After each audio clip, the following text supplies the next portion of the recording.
Doctor గారు, నాకు ఒక గర్ల్ ఫ్రెండ్ ఉంది. నాకు ఆమెకి శృంగారం అంటే ఎంతో ఇష్టం. మేమిద్దరం పెళ్లి చేసుకుంటామో లేదో తెలీదు, కానీ శృంగారంలో పాల్గొనడానికి ఎలాంటి అభ్యంతరం లేదు.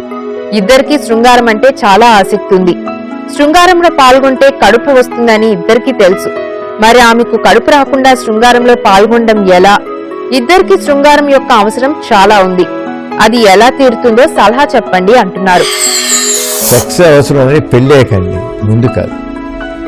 ఎప్పుడు కూడా ప్రేమ అనేది స్నేహం వరకు పరిమితం అవ్వాలి, అంతేగాని సెక్స్ దాకా వెళ్ళకూడదు.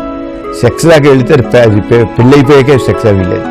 ముందు కేవలం ఒకరినొకరు గౌరవించుకోవడం, ప్రేమించుకోవడం, ఆరాధించుకోవడం ఉండాలి. కానీ ఇప్పుడు నేను పెళ్లి కాకముందే నేను సెక్స్ పాల్గొంటాను అనేది కరెక్ట్ కాదు. ఎందుకంటే నిరోగులు కలవచ్చు, ఎన్నో ఉన్నాయి, సంతాన నిరోధ సాధనాలు ఉన్నాయి, గర్భనిరోధ సాధనాలు ఉన్నాయి, ఎన్నో చేయొచ్చు కాదని నేను, అవి ఎన్నో ఉన్నాయి.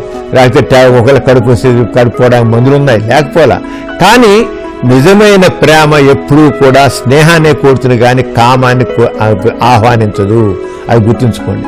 నిజమైన ప్రేమ ఎప్పుడు స్నేహాన్ని కోరుతుంది, కామాన్ని ఆహ్వానిస్తే అది ప్రేమ కాదు. కేవలం ఆ మనిషిని కామ దృష్టిని స్నేహాన్ని పేరు పెట్టారు, అంతే. ప్రేమని పేరు పెట్టారు.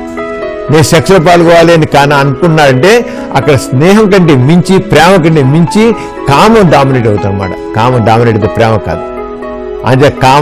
అంటే ఎవరైనా సెక్స్లో పాల్గొంటున్నారంటే వాళ్ళ కామం ఉందన్నమాట. అది వాళ్ళ మధ్య రిలేషను సెక్స్ ఎవరైనా కామపరమైన కాంటాక్టే తప్ప నిజమైన పవిత్రమైన స్నేహం కాదు. పవిత్రమైన స్నేహం, పవిత్ర ప్రేమలో కామానికి రూల్ లేదు. పెళ్ళయ్యకే కామం వస్తుంది.